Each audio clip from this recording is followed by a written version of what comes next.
Out goes the tennis court. In goes the hoop. Out go the invitations to LeBron James to stop by for a shoot-around. Up goes the tension between the idea of first jock and first nerd. Seated to my right now is the person that some people say is the first nerd president of the modern era. John Hodgman, keynote speaker at the Radio TV Correspondents Dinner, our special guest. He's a fan of Dr. Spock, but can give a detailed assessment, probably of Mr. Spock, too. He's a fan of Mr. Spock and also can give you his March Madness bracket picks off the top of his head. Collector of Spider-Man comics, but he's planning a game of White House basketball with the NBA MVP, his pal. Our number one story, Barack Obama, first nerd or jock-in-chief. The man who declared Mr. Obama the first nerd president of the modern era joins us in a moment. But first, at the 65th Annual Radio and TV Correspondents Dinner in Washington, the president delivering a strong follow-up act to his last comedic turn at last month's White House Correspondents' Dinner. And after thanking the president for warming up the crowd, humorist John Hodgman took the stage with a 14-minute thesis arguing for presidential nerddom, delivering a deposition via slideshow honoring the president's nerd heritage. As a child, Mr. Obama was an avid reader of Conan the Barbarian. He is quick with his Star Trek references, and he can name the father of Superman, and that's Jor-El, if you've forgotten. Hodgman noting that after 8 years of a jock administration, the nerds are enjoying something of a revenge. It is an exciting time to be a nerd. There is talk in some states of even decriminalizing evolution. At this very moment, the fate of Iran is strangely entwined with the sleep schedules of the geeks who maintain the servers at Twitter and YouTube. But then there is some evidence to the contrary. Despite his Spockish, calm, and gangly frame. The president is known to dabble in sports. And not just bowling,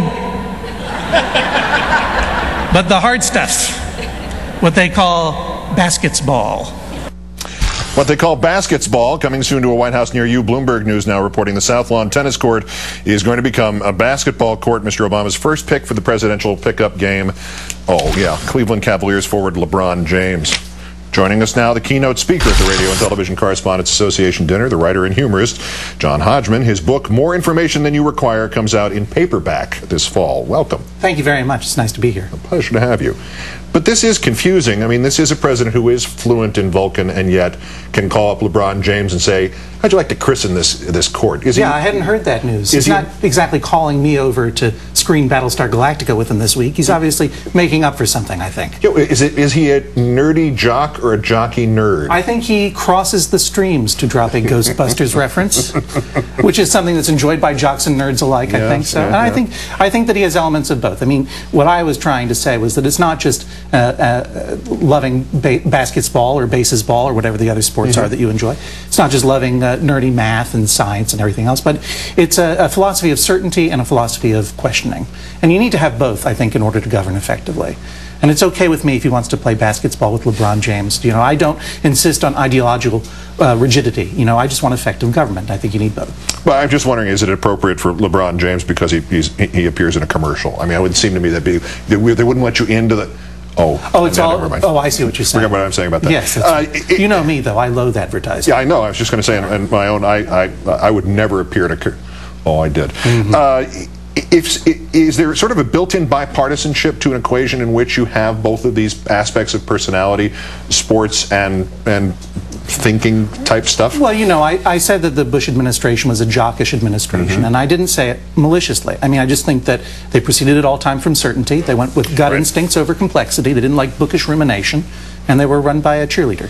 You know, I mean, I think it's just the facts on the table. As a geek, I have to acknowledge what the reality, objective reality is, and that's what it was. And a lot of good decisions are made from the gut. A lot of bad decisions have been justified by science and the impersonality of science. So I do think that you need both to navigate difficult waters. Can a jock administration really be led by a cheerleader? Isn't that by itself something of a refutation of the jock theory that the cheerleaders wind up in charge? I'm not talking about, when I say jocks, I'm not talking about actual athletes. Right. I mean, athletes have incredible skills. Okay. And they're well paid for them, and they're not concerned with this little ideological battle. Right. Jocks, I think jockishness is a sort of being adjacent to athleticism. And, you need a team that functions coherently and is run by authority top down in conformity in order to win games and fight wars. That's not what most adults do in the United States, however, I'm glad to say right now. And the reality is the revolution's already over, because you see in Iran, all those kids are engaging with technology every second of the day. They don't know who Doctor Who is, but they are essentially democratizing the Middle East through nerddom, in the sense that they're engaging with an idea from the ground up and spreading it through technology.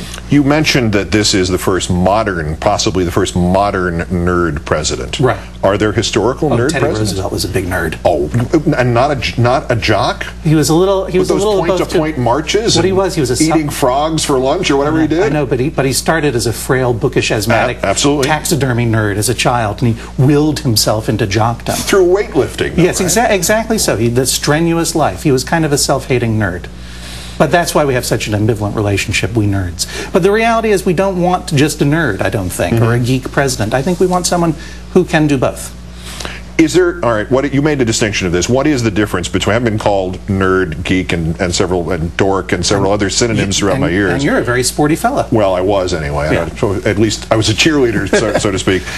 What are there actual definitional differences here between just those first two, geek and nerd? I think taxonomy nerds would draw a big flowchart of the different kinds of jocks there are and the different kinds of nerds there are. But I think it basically has to do with conformity versus sort of individualism, between authority versus sort of subversion, certainty versus questioning. And I don't say any of those things maliciously. They all work together if you can fuse them together somehow. That's because within the great tradition of both fields, you have to leave some room for them not to come over and hit you. Exactly so. Yes, and I see a future where we go forward these two great opposing armies as a kind of human-Cylon hybrid into a world where most people know what human-Cylon hybrid means, and in which I will even have to grit my teeth and say, it's a new baseball game. I'll call Dr. Spock and ask. John Hodgman of The Daily Show and of the Radio TV Correspondents Dinner. Great, thanks for coming. Hey, thank you very much, Keith. I appreciate what you did. That's Countdown.